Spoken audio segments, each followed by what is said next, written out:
Hey guys, so my clinical pattern was the quadriceps tendon repair. So this is going to be the surgery performed after the complete rupture of the quadriceps tendon. And so there's a couple different approaches that can be used, but as far as RPT management, they're pretty much going to follow the same thing no matter what the approach used is. So the population that you'll typically see this in is about 50 to 60 years old. And it's more often going to be males with a male to female ratio of about 8:1.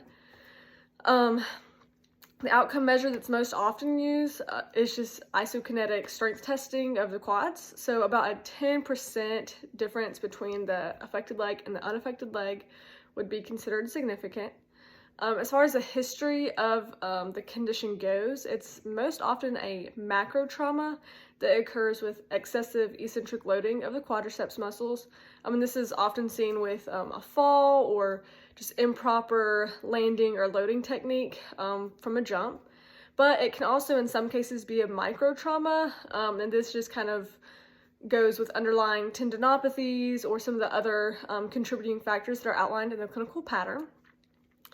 As far as like aggravating and easing factors or the 24-hour pattern, you're not really going to see that as much since this is a surgical case, but obviously just any activity beyond the protocol precautions that they're supposed to be in would be aggravating at this point.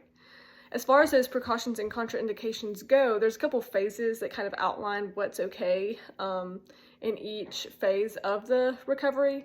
So in phase 1, which is going to be weeks 0 to 2 following post-op, the patient may be weight-bearing as tolerated, but a lot of times they'll be partial weight-bearing just depending on the surgeon they have. So you'll want to follow those surgical guidelines. They'll most likely be in a brace locked in extension, and they're going to want to keep this on at all times except for when they're in PT and you're following the PT range of motion guidelines.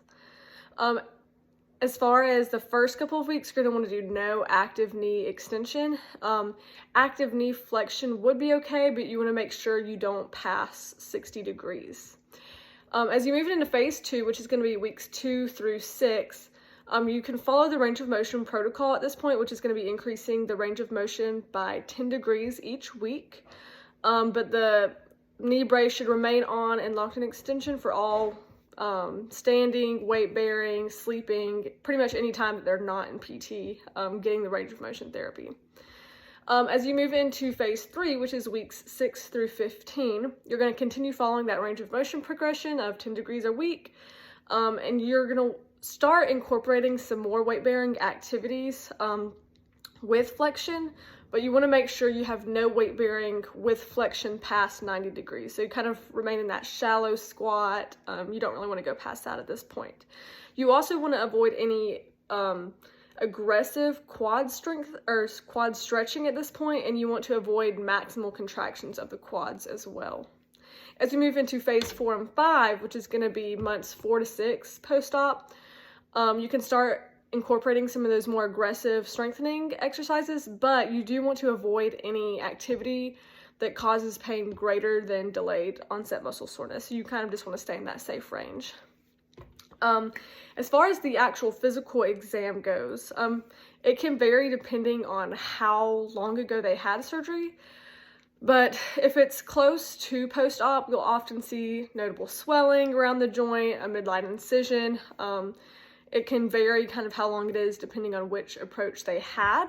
And then obviously they're going to be in the brace locked in extension.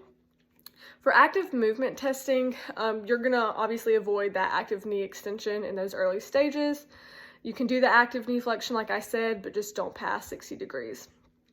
Passive range of motion is allowed, but you just don't want to add any overpressure in the early stages. You just want to make sure you don't pass that 60 degrees of knee flexion for passive range of motion either. It'll all likely be limited, most likely due to pain, so you're not really going to gain a lot of information from these tests. Resisted testing and cut and MMT should all be avoided in the earlier stages. It can be incorporated later on, and obviously the isokinetic strength testing will be used as one of your parameters, but don't do it on the initial evaluation. As far as accessory mobility goes, You can use some patellofemoral glides, but that's just kind of used at the PT's discretion, depending on their post-op presentation.